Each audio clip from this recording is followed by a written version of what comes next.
제가 이제 지난주부터 9월 마지막 주까지 다윗으로 설교를 좀 하려고 합니다. 그래서 이제 설교 개요를 쭉 다 썼거든요. 그러니까 여러분 시간 있으면 한번 보시기 바랍니다. 지난주에는 제가 이제 이스라엘의 초대 왕 사울에 대해서 했고요. 이제 오늘부터 이제 다윗에 대한 첫 번째 시간이라고 생각을 하시면 되겠습니다. 여러분 청년부 예배 잘 드리고 유튜브에 혹시 시간 되실 때 제가 이제 주일날 하는 설교도 잘 들어보시면 좋겠습니다. 지금 제 계획으로는 여러분 성경의 인물 중에서 다윗에게 배워야 될 점이 아주 많습니다. 그러니까 다윗이 왜 훌륭하냐? 다윗은 우선 이거 보지 마시고요. 완벽하지 않습니다. 실수가 많습니다. 시행착오가 많아요. 그러니까 어떻게 보면 성경의 인물 중에 너무 완벽하면 나하고 너무 멀다 생각할 텐데 다윗은 잘한 점도 있지만 잘못한 점도 많아서 제가 이번에 휴가 기간에 다윗에 관해서 쭉 글을 읽고 성경을 읽다가 참 다윗이 훌륭하다. 그래서 나누고 싶은 마음이 들어서 이제 다윗에 대해서 말씀을 나누려고 합니다. 여러분들도 아마 함께 들어보시면 좋으실 것 같아요. 오늘은 제가 제목을 다윗을 선택하신 이유 이렇게 잡았는데요. 제가 이제 지난주 여러분이 설교를 안 들으셨으니까 간단하게 개요를 말씀드리겠습니다. 이스라엘은 원래 왕이 없었습니다. 이스라엘이라는 나라는 아브라함부터 쭉 내려와서 왕이 없었지요. 출애굽의 지도자가 모세입니다. 그죠? 그러니까 모세가 출애굽 애굽에서 탈출을 시켰는데 가나안 땅 들어가기 전에 하나님의 부름을 받아 죽습니다. 모세의 후계자가 누굽니까? 여호수아죠. 그러니까 여호수아가 다스리다가 여호수아가 하나님의 부름을 받습니다. 여호수아가 하나님의 부름을 받은 게 기원전 15세기, 4세기 이렇게 됩니다. 학자들마다 좀 다르긴 한데 그러니까 지금부터 한 3,500년 전이죠. 그 다음에 성경에 보면 창세기, 출애굽기, 레위기, 민수기, 신명기 다음이 여호수아 다음에 사사기입니다. 그러니까 가나안 땅에 이스라엘 백성들이 들어갔는데 그게 1390년쯤 됩니다. 여호수아가 죽는 게 1390년인데 그로부터 1050년까지 사울이 왕이 될 때까지 340년 동안은 사사가 다스립니다. 그 이야기가 사사기죠. 사사라는 말은 지금 여러분이 이해하는 말로 풀면 재판관 이런 뜻입니다. 그러니까 이스라엘이 12지파가 알아서 그냥 사는 거예요. 그런데 문제는 외적이 침범했을 때는 어느 한 지파가 막을 수 있는 규모가 아니잖아요. 그래서 국가에 만약에 큰 위기가 닥쳤을 때는 12지파가 동맹체를 형성하고 있다가 12지파 전체를 하나로 묶을 수 있는 리더십을 가진 리더가 하나님의 부름을 받아서 그 사람이 임시로 왕의 역할을 하다가 나라의 위기를 극복을 시키고 그 다음에는 나라가 평안해지면 각자 다시 돌아가는 겁니다. 그러니까 앞으로도 여러분이 사사기를 읽을 때는 사사는 자기 일을 하다가 이스라엘이 어려움에 빠졌을 때 임시로 왕의 역할을 하고 어려움을 극복하고 나서 자기 원래 자리로 돌아가는 역할이 사사입니다.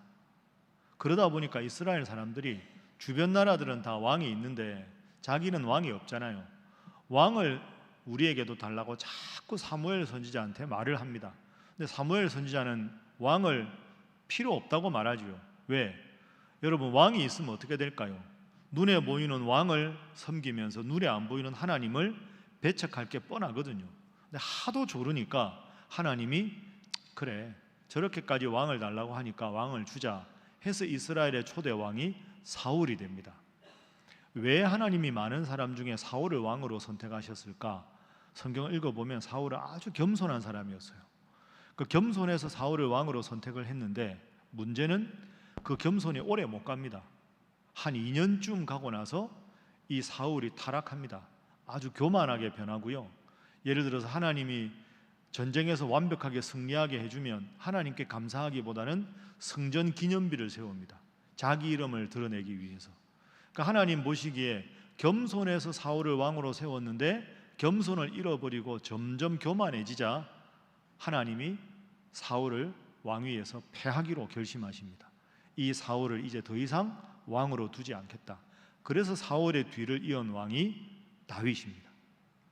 그래서 오늘은 왜 하나님이 다윗을 왕으로 선택하셨는가? 그 당시 배경에서 그걸 한번 살펴보려고 합니다. 여러분 속지 보시면 도입은 제가 했고요. 1번 단락 보시면 사무엘과 사울의 긴장 이렇게 이야기했습니다. 자, 사무엘상 15장 34절 35절 마지막인데 화면 한번 보십시오. 제가 지금 말씀드렸으니까 사무엘이 선지자잖아요. 하나님이 사울 왕 당신을 버렸습니다라고 말하고 나서 34절 사무엘은 라마로 가고 사울은 사울 기브아 자기 집으로 갑니다. 이제 두 사람은 이제 관계가 불편해진 거죠. 하나님이 사울을 버렸으니까. 35절에 보십시오. 사무엘이 죽는 날까지 사울을 다시 가서 보지 아니하였다. 하나님을 버렸으니까 교만해서. 그래서 사울을 위해서 슬퍼합니다. 하나님은 사울을 왕으로 삼으신 것을 후회하셨습니다. 그런데 여러분 저게 왜 슬픈 일이냐 하면 34절에 사무엘은 라마에 살고 사울은 기브아에 사는데 이 라마와 기브아를 보면 직선거리로 2.5km밖에 되지 않습니다. 아주 가까워요. 그러니까 사울이 왕궁이 있는 기브아가 언덕이거든요. 언덕에서 이렇게 보면 사무엘 집이 보이는 정도입니다. 2.5km니까. 그런데 다시는 서로 만나지 않았다. 그만큼 안타까운 상황이 된 거죠. 이런 상황을 사무엘이 많이 슬퍼합니다. 하나님이 사울이 겸손할 때 왕으로 세웠는데 교만해서 하나님의 버림받았으니까 슬퍼하죠. 그래서 방금 읽은 35절에 슬퍼하다라는 단어가 나오지 않습니까? 화면 보십시오. 사울을 보고 슬퍼합니다. 왜 하나님을 버렸는가 슬퍼하다.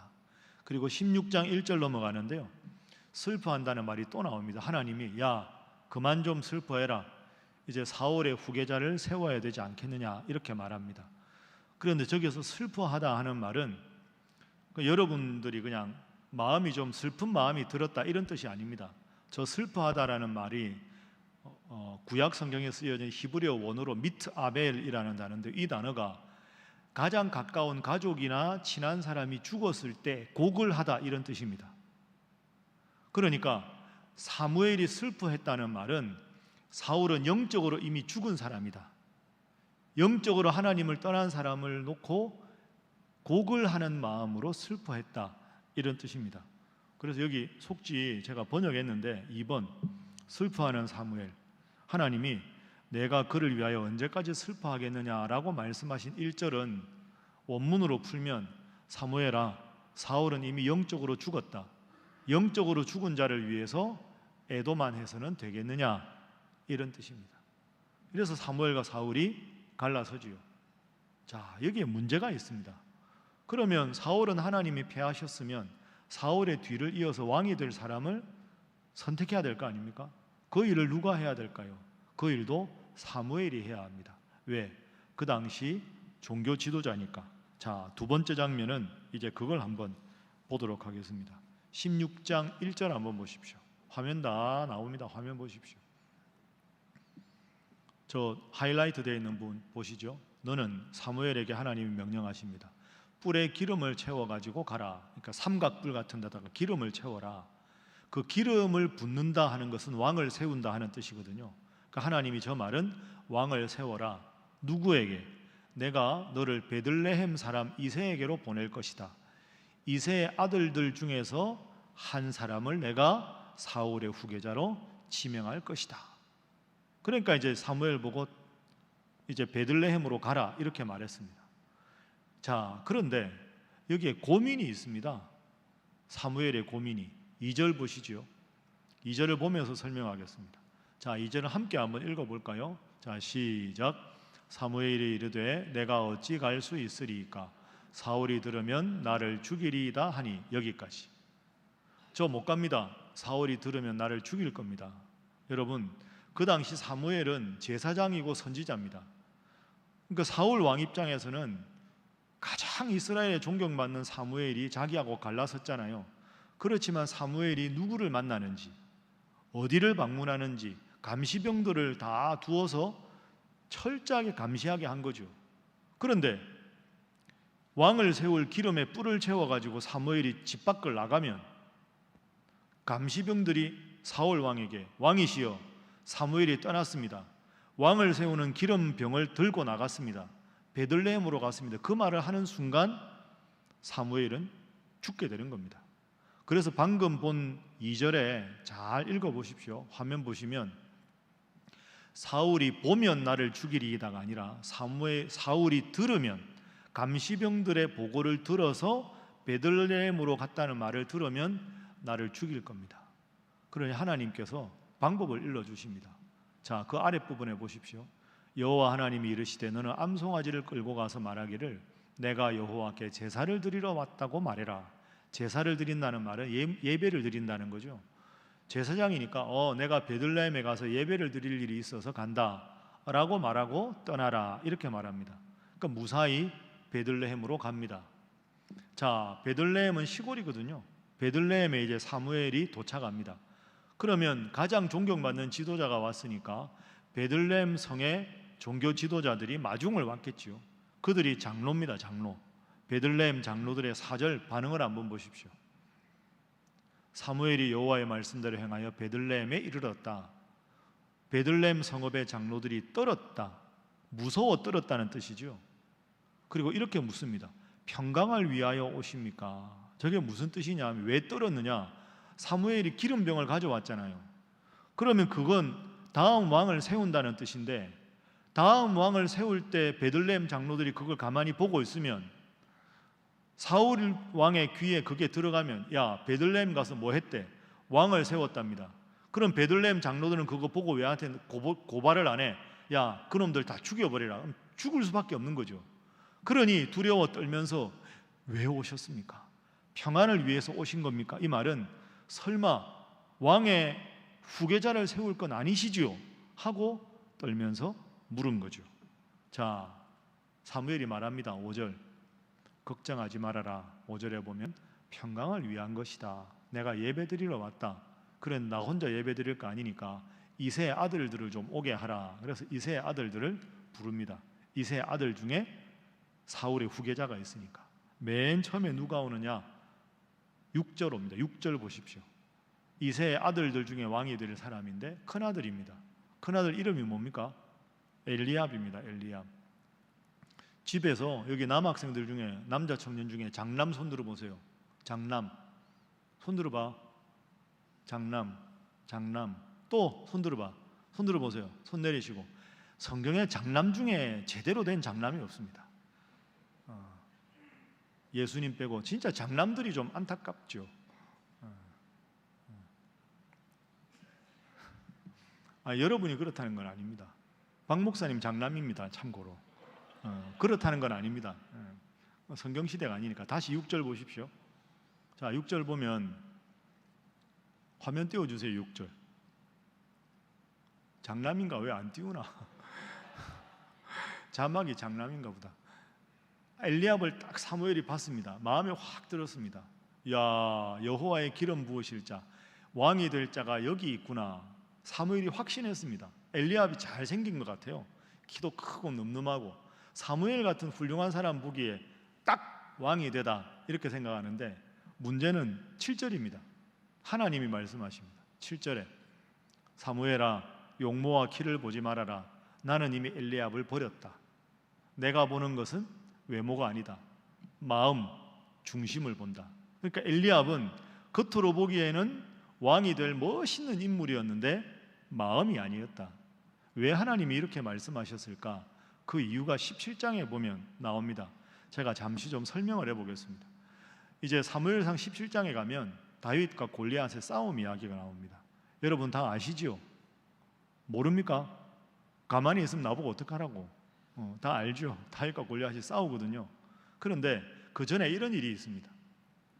그 당시는 전쟁터에 병사로 참전을 하려면 나이가 20살 이상이 돼야 됩니다.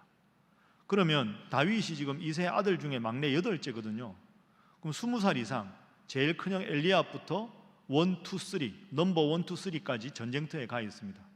그러니까 첫째부터 셋째 아들이 전쟁터에 가 있으니까 아버지 이세가 걱정이 된 겁니다. 야, 이거 내 아들들이 전쟁터에 잘 있나? 만만한 게 막내 아들이죠. 야, 막내 다윗 너 이리 와봐. 예, 아버지, 너 내가 버터랑 치즈랑 빵 좀 챙겨줄 테니까 저 전쟁터에 한번 가봐. 형들 잘 있는지 좀 알아보고 와라. 그 막내가 말을 잘 듣습니다. 다윗이 예 아버지 다녀오겠습니다 하고 갔어요. 전쟁하는 줄 아는데 전쟁은 안 하고 큰 거인이 와서 막 고함고함 지르는 거 아닙니까? 블레셋의 골리앗이 야 붙어보자 아무나 나와라. 전부 여러분 말로 쫄아가지고 아무도 못 나오는 겁니다. 골리앗의 키가 6규빗 한 뼘이거든요. 한 규빗이 45.6cm입니다. 여기서 여기까지가 한 규빗이거든요. 가운데 손가락부터 여기까지 45.6. 그럼 6규빗에다가 한 뼘 하면 골리앗의 키가 지금으로 환산하면 2m 90입니다. 제가 보기에는 조금 과장이 있는 것 같아요. 근데 그만큼 컸다는 거죠. 갑옷의 무게가 57kg. 안 놀래네.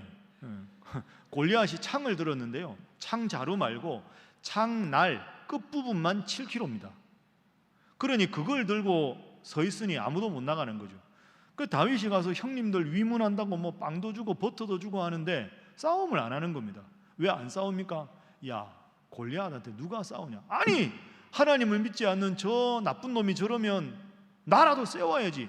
왜 가만히 있습니까? 막 그러던 차에 엘리압이 딱 보니까 막내가 지금 뭐라고 말하는 거 아닙니까? 그럼 여러분이 큰 사람이면 어떡할까요? 다윗 이리 와라. 야 여기서 그런 말 하지 마라. 저 사람들도 다 지금 자존심 상해 있는데 그러면 되냐? 다독여야 될 거 아닙니까? 엘리압이 다윗을 보고 이렇게 말합니다. 28절 보십시오. 큰형 엘리압이 다윗이 사람들에게 하는 말을 들은지라 그가 다윗에게 노를 바라게 이르되 내가 어찌하여 이리로 내려왔느냐? 야 너 왜 왔냐? 너 양치기 아니야. 들에 가서 양이나 쳐야지. 누구한테 맡기고 지금 놀러 왔지? 이 말입니다. 그 다음 말 보십시오. 형이 할 말이 아니죠. 나는 너의 교만과 마음의 완악, 고집스러움과 전쟁 구경하러 온 거 다 안다. 이렇게 동생을 배려하지 못하는 큰형 엘리압입니다. 이런 사람이 왕이 됐다가는 나라가 큰일이 나겠죠. 그래서 하나님은 딱 그 마음을 미리 보시고 엘리압은 아니다. 그럼 둘째 하나님이 아니다. 셋째 아니다. 쭉 했는데 7째까지 다 하나님이 아니라고 하는 겁니다. 그 사무엘 입장에서는 내 앞에 아들이 7이 왔는데 아무도 아니라고 하니까 이게 궁금할 거 아닙니까? 그래서 이새한테 아버지한테 묻습니다. 16장 11절 보십시오. 사무엘이 이새에게 야 아들들 이게 다야? 이렇게 묻습니다. 하나님이 이 아들이다 말을 안 하니까 이게 다야? 그래 보세요. 잘 보세요. 이새가 그럽니다. 예, 막내 아들이 남아 있습니다. 근데 양을 지키고 있습니다. 사무엘이 데려와라. 올 때까지 내가 밥 안 먹겠다. 자, 저 장면을 잘 보세요, 여러분. 이새가 사무엘한테 막내 아들이 있는데 양 지킵니다라는 말이 무슨 말일까요? 저 말은 이런 뜻입니다. 예, 막내라고 있는데 걔는 제가 봐도 아닙니다. 양이나 지키라 그랬습니다. 이런 뜻입니다. 그러니까 여러분 다윗은 우리가 위대한 왕으로 알고 있지만 조금 적나라하게 말하면 아버지한테도 제껴진 아들입니다. 우리 집에 아들들 중에 왕이 될 아들이 있어? 야, 내가 보기에 첫째 가능성이 있어. 다 생각해도 아무리 봐도 완벽하게 아닌 아들 하나가 다윗입니다. 야, 너 오지 마라. 너는 그냥 양이나 지켜라. 부모님 보기에도 아웃이 된 아들이 다윗입니다. 그런데 다윗이 위대한 왕이 되지요. 자, 그 다음에 어떻게 되는지 볼까요? 다윗이 옵니다. 12절 13절 보세요. 이에 사람을 보내서 막내 데려와라 하고 다윗이 오는데 딱 보니까 빛이 붉고, 빛이 붉다라는 말은 저때 다윗이 나이가 15이거든요 아직 어려 보였다 이런 뜻이지요. 눈이 빼어나고 얼굴이 아름다웠다. 하나님은 외모를 안 본다고 했는데 다 보시잖아요 지금. 그죠? 왜 그럴까? 저건요 하나님이 외모를 봤다는 뜻이 아니라 그 다음 13절 보세요.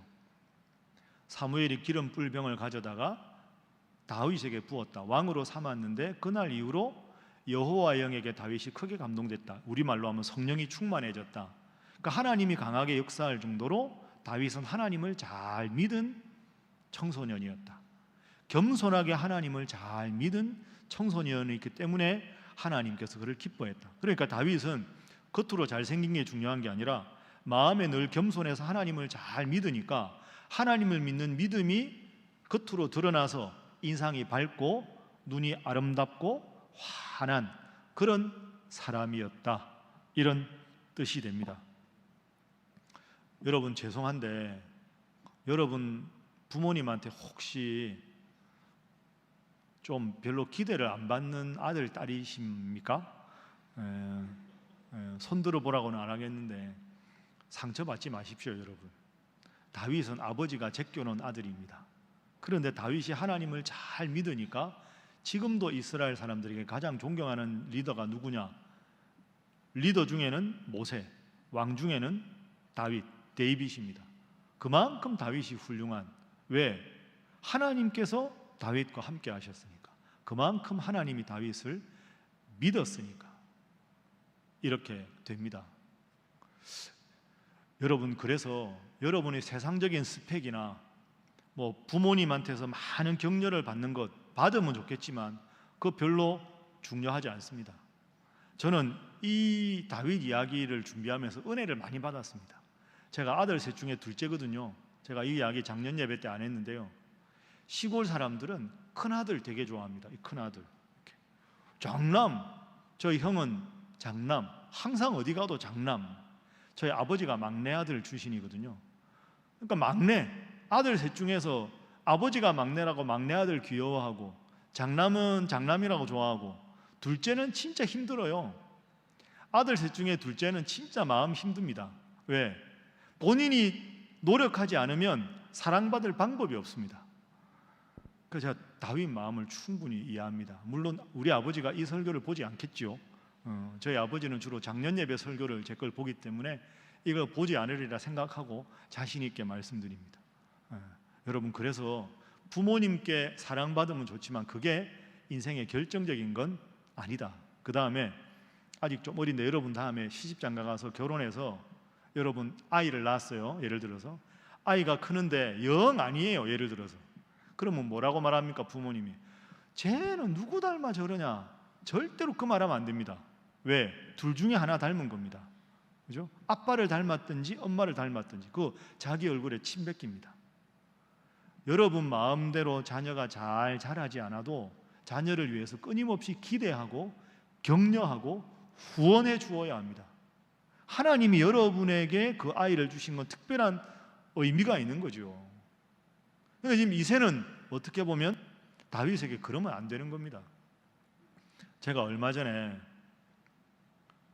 전화를 한 통 받았는데요, 제가 옛날에 아는 집사님인데, 아유 목사님 잘 계십니까? 반갑게 받았는데 자기 소식을 전하는 겁니다. 아유 제 딸이 결혼을 했습니다.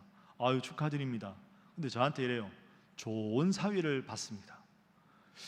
좋은 사위가 뭘까 싶으면 아 좋은 사위요 하니까 저보고 의사입니다 이러는 겁니다.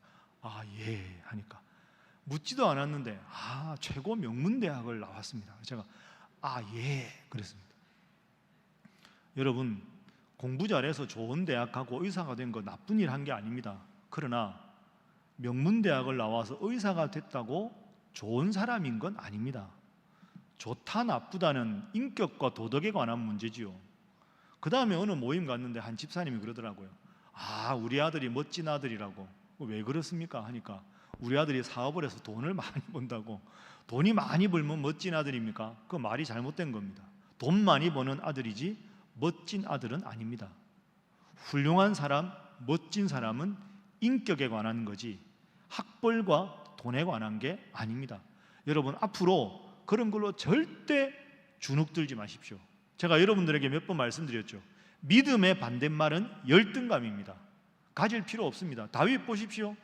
15살에 그 흐름하게 그냥 목동 노릇하고 아버지에게 넌 아웃이다 미안하지만 그랬는데도 어린 나이에 하나님 사랑하니까 하나님 앞에 멋진 사람, 위대한 왕으로 하나님 앞에 기록되고 기억되고 사람들에게 기억되는 그런 사람 되지 않습니까? 하나님 앞에 겸손하게 세상에 당당하게 여러분이 제일 잘할 수 있는 것으로 기쁘게 살면 됩니다. 다음 주에 제가 작년 예배 설교를 다윗과 골리앗 싸움 이야기 할 텐데요, 여러분 다윗이 뭘로 이깁니까? 뭘 던지지요? 물맷돌 던지지 않습니까? 이거 세상에 우스운 거예요. 물맷돌로 사람을 죽였다. 왜 물맷돌일까요? 다윗이 제일 잘하는 게 물맷돌이거든요. 다윗이 만약에 칼을 쳤다, 우스울 겁니다. 그죠? 15살짜리가 왕의 갑옷을 입었는데 안 맞았잖아요. 여러분, 물맷돌이 상징하는 게 뭐냐? 여러분한테 제일 편하고 여러분이 제일 즐겁고 여러분이 제일 잘할 수 있는 것으로 인생은 승부하는 겁니다. 남들이 뭐라 그러는 거 신경 쓰지 마시고요, 남에게 해를 끼치지 않는다면 여러분이 해서 행복한 일, 그 일 열심히 하시면 그 일을 통해서 하나님께 영광 돌릴 수 있으면 그게 좋은 겁니다. 세상의 스펙, 남들의 시선 중요하지 않습니다. 창 들고 나와서 다윗이 이겼다면, 칼로 다윗이 이겼다면 성경은 다윗의 창과 칼을 쓰는 실력을 노래하지 하나님의 위대한 능력이라고 말하지 않았을 겁니다. 허름한 물맷돌, 그것으로 승리했으니까 하나님의 승리라고 말할 수 있는 거죠. 그런 의미에서 다윗이 훌륭한 겁니다. 마지막 한 가지만 더 정리하고 말씀을 마치죠. 왜 다윗이었을까? 하나님은 왜 다윗을 사울의 후계자로 선택하셨을까? 자, 그 장면을 한번 보겠습니다. 여러분, 16장 18절 한번 화면 보시죠. 18절 한번 띄워주세요. 18절. 16장 18절. 자, 이건 한번 함께 읽어보지요. 시작. 소년 중 한 사람이 대답하여 이르되 내가 베들레헴 사람 이새의 아들을 본즉 수금을 탈 줄 알고 용기와 무용과 구변이 있는 준수한 자라 여호와께서 그와 함께 계시더이다 하더라. 아멘. 소년 중 한 사람은 다윗을 아는 소년이겠죠. 친구일 수도 있고요. 그 사람이 다윗을 평가하는 걸 보세요. 맨 마지막에 중요합니다. 여호와 하나님이 다윗과 함께 하시더이다. 다른 사람 보기에 다윗이 잘하는 게 별로 없어 보이는데 자기들하고 똑같은 목동이고 나이도 어린데 다윗이 다른 점이 하나 있었다. 그것은 하나님이 늘 다윗과 함께 하셨다. 이게 다윗의 인생 전체를 결정짓는 제일 중요한 겁니다. 다윗은 항상 하나님과 함께 했습니다. 시편 23편 1절에 여호와는 나의 목자시니 내가 부족함이 없다. 이 고백은 이미 이 당시에 형성이 된 겁니다. 하나님이 나와 함께 하시는데 블레셋 장군 골리앗이 자꾸 하나님 믿지 않는 사람이 하나님 믿는 이스라엘을 괴롭히니까 이제 나가서 싸우려고 하는 게 17장이라고 말씀드렸죠. 전쟁터에 나가서 골리앗에 대항하겠다고 하니까 사울 왕이 다윗을 부릅니다. 야, 네가 골리앗과 싸우겠다고? 예, 제가 나가보겠습니다. 너 뭐하는 애냐? 했을 때 다윗이 자기를 소개하는 내용이 있습니다. 17장에 34절 35절 화면 보십시오. 다윗이 왕에게 말합니다. 싸움터에 나가면서, 골리앗 앞에 나가면서 주의 종이 제가 아버지의 양을 지킬 때마다, 그 다음에 보십시오. 무슨 동물이 등장합니까? 사자나 곰이 와서 양떼에게 새끼를 물어가면, 사자나 곰이 보통 짐승이 아니지요. 내가 따라가서 그것을 치고 사자나 곰을 치고 사자나 곰의 입에서 새끼를 건져내고 사자나 곰이 화가 나서 나를 해하고자 하면 내가 수염을 잡고 그것을 쳐 죽였습니다. 여러분, 이게 상상도 안 되는, 사자하고 싸워서 이겼다, 곰의 입을 찢어서 양을 끄집어냈다. 대단하죠. 그만큼 용맹한 다윗이었다. 여러분, 저기서 새끼 양 한 마리를 살리기 위해서 목숨 걸고 사자와 싸우고 곰의 입을 찢었다. 저 양을 하나님의 양 이스라엘 백성으로 딱 치환하면 다윗만한 왕이 없는 겁니다. 백성 하나를 위해서 내 목숨을 걸고 싸우겠다. 그런 성군이 어디 있습니까? 하나님은 그걸 보신 거죠. 그러니까 다윗은 목동이었지만 자신의 일을 가볍게 여기지 않고 최선을 다했습니다. 하나님이 나와 함께 하셔서 이 양떼를 치는 일을 잘 하겠다, 그 마음으로 살아가니 정말로 위대한 왕이 된 겁니다. 다윗이 70세가 되었을 때 하나님의 부름을 받습니다. 이 당시가 15세고 그러다가 이제 골리앗 무너뜨리고 쭉 고생하다가 왕으로 잘 지내죠. 그러다가 다윗이 마지막에 70세 하나님 앞에 죽음을 앞두고 마지막에 노래하는 유언이 있습니다. 그 사무엘하 23장인데요. 사무엘하 23장 1절을 화면으로 한번 보시죠. 자, 55년 후입니다. 이는 다윗의 마지막 말이라, 유언이라는 뜻이죠. 이새의 아들 다윗이 말하며 높이 세워진 자, 야곱의 하나님께로부터 기름 부음 받은 자, 이스라엘의 노래 잘하는 자가 말하노라. 높이 세워진 자라는 말은 하나님이 부족한 나를 왕으로 세워주셨다. 하나님으로부터 기름 부음 받은 자, 왕위를 받은 자. 시편을 많이 썼으니까 노래 잘하는 내가 말하노라 하고 유언을 말하는데 앞부분에 다윗이 보십시오. 뭐라고 자기를 소개합니까? 이새의 아들 다윗 이렇게 소개합니다. 이새의 아들 다윗. 저게 무슨 뜻이냐? 이새는 우리가 오늘 본문에 확인한 대로 베들레헴에 살았습니다. 베들레헴은 예루살렘이 지금의 서울이라면 저 시골 마을입니다. 저 시골 마을에 재산도 많지 않고 지위도 높지 않고 아들이 8인데 그 8아들 중에 막내 아들로 자랐다. 그래서 사울이나 다윗의 대적자들이 다윗을 조롱하고 업신여길 때 쓰는 말이 야, 저 다윗 쟤 이새의 아들 아니야? 이런 말이거든요. 그러니까 이새의 아들이라는 말은 자랑하는 말이 아니고요, 다윗을 조롱할 때 쓰는, 야, 요즘 말로 하면 야, 저 다윗 쟤 저거 시골 출신 아니야? 저 촌놈이지, 촌놈. 집안도 별로 볼 거 없잖아.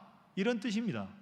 그런데 다윗이, 그 위대한 다윗이 왕으로서의 모든 일을 다 하고 죽기 얼마 전에 마지막으로 자기를 소개할 때, 그래, 나는 이새의 아들이다.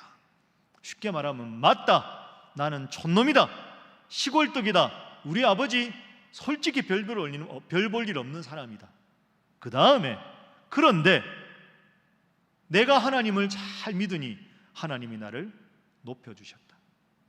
그래서 나는 하나님께서 나를 높여주셔서 복된 인생을 살 수 있었다. 완벽하게 열등감이 극복된 다윗의 모습입니다. 이제 말씀을 정리하겠습니다. 여러분들 스스로 자문해 보십시오.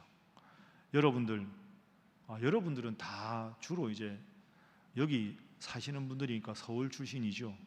저는 촌놈입니다. 제 이세의 아들이죠. 저희 아버지도 거의 이세하고 비슷한 분인데 그러다가 별로 사랑도 못 받는 둘째 아들이고 사투리도 심하고.